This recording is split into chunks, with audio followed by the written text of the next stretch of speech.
So James, let's get the question out of the way. How are you feeling? How's the weight? I'm feeling good. I'm feeling good. Weight's better than usual. I mean, it's never easy, but it's better than usual. I followed the program way better this time, and George Lockhart is my nutritionist, the best in the world. I followed the program better, and it's not going to be easy, but it's way easier than before than usual.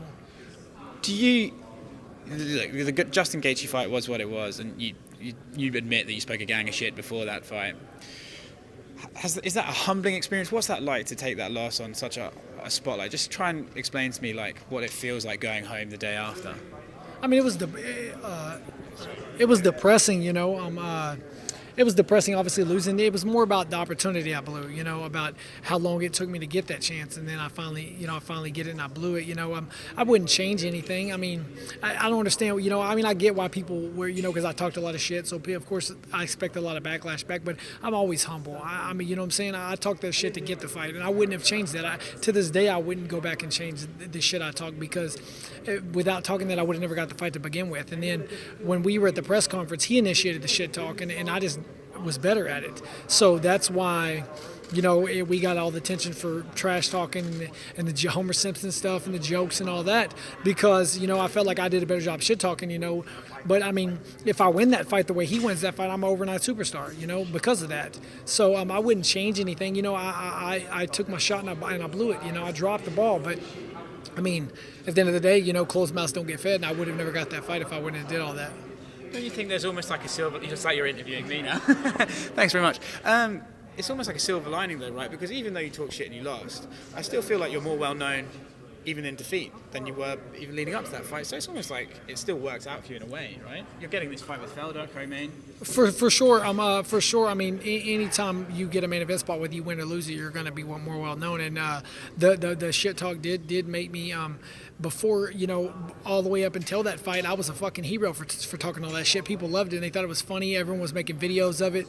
They thought it was funny, and then when I lose, they start making videos of me. So I expect that. I'm not gonna get mad at some hater, doing that. What do you expect? When you talk all that shit. But like I said, I wouldn't change it. I mean, I would go if I went back and I'd do the exact same thing, because that's what I had to do to get the fight. That's what I did to promote the fight, and I spoke from the heart. So it didn't turn out right for me fight-wise, but, I mean, what can you do? Moving back to this fight with Felder, I feel like you guys are pretty cordial, but there seems to be some sort of I think there's a level of, you guys are both great fighters, and there's something there. When I watch you face off, it feels like there's a bit of tension. Do you feel that, or am I just completely way off? I mean, I don't know, tension. I think he understands how serious this is for him and how serious it is for me. This is a huge fight. This is whoever loses this fight, it's gonna suck. It's gonna suck bad, because, I'm ranked number 10 in the world. He's ranked like 14 or 15.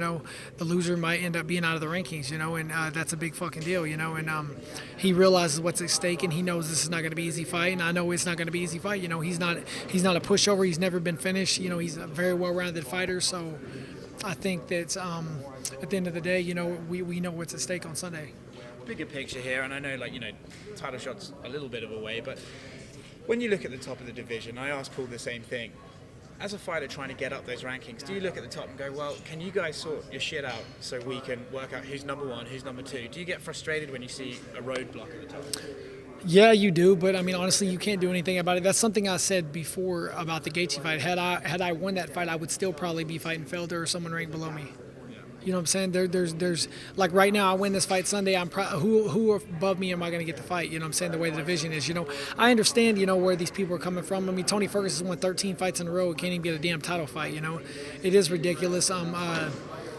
It sucks. All the you got McGregor talking about fighting Cowboy, which understandable. Cowboy deserves that. He deserves that fight. McGregor's the biggest name, so he's going to make the rules, and Cowboy, deserves that fight. He's has the most fights in UFC history. Most wins. You got Nate Diaz not going to fight nobody. You got Poirier trying to hold out. He might get Ferguson. He might get Nate Diaz or whatever. I mean, I get it. I mean, I'm not going to be the dude who sets out, though. I love fighting. I'm in the prime of my career. Why would I set out? I'm not going to set out, and I'm not going to set out in the prime of my career. So I'm gonna win this fight on Sunday, and then I'm going to rest a little bit, and I'm going to see what the UFC comes to the table with. With Felder, I think he's with the way he works out the open works, he's he's going to pressure you. He's going to try and get inside. And he's trying to work the body and maybe go for the head. Knowing that, what's your counter strategy? I mean, he's good, but his pressure I've never seen. I mean, it's not like I've never seen it before. Everybody's got to get on. Everybody's got to get on side of me. They're going to try to get inside of me. I think that I'm as good or better on the inside as he is. My clinch and my knees and my elbows are better than his. So we can gladly go in the clinch if that's what he wants to do. And then. He may catch a knee coming in. He may catch an uppercut. He may catch a straight right hand. My movements, my boxing's way better than his. But of course, he's going to try to pin me against the fence, throw elbows, knees, looping shots. That's everybody's game plan against me. It's not like anything I've never prepared for. When you think of victory, is it something like is it redemption or is it just another victory? You're coming off the loss, do you feel like, I can't wait to prove all those people who started talking shit about me that no, I'm legit and I deserve to be here? Does that even come to your brain? No, fuck them, man. I don't give a fuck about them dudes. I mean, how the fuck do you win 9 fights in a row? 9 fights in the UFC and people don't think you're legit. I don't even give a fuck what they think, to be honest with you. You know what I'm saying? It'll be a good redemption in the fact that I have a son now. I have a son and I want him to be able to see, just because you get knocked down in life, you got to get up. You can't sit there and I'm not gonna what type of man would I be to my son if I just took a loss and then gave up and just didn't even try to fight or quit fighting or whatever. It's you got to show him you got to get up and ride the horse again. So in that aspect is redemption, but besides that, it's just another fight for me. Yeah, before we wrap up, let's talk about that, because you hear fighters, they know a baby's on the way and they sort of think, well, how's this going to affect my career? No, your son's here. How has it changed you? You talk about Cerrone says it's changed him as a fighter. Does it change you? They always say, you when you get a kid, it'll change your life, and you never think that till you have one.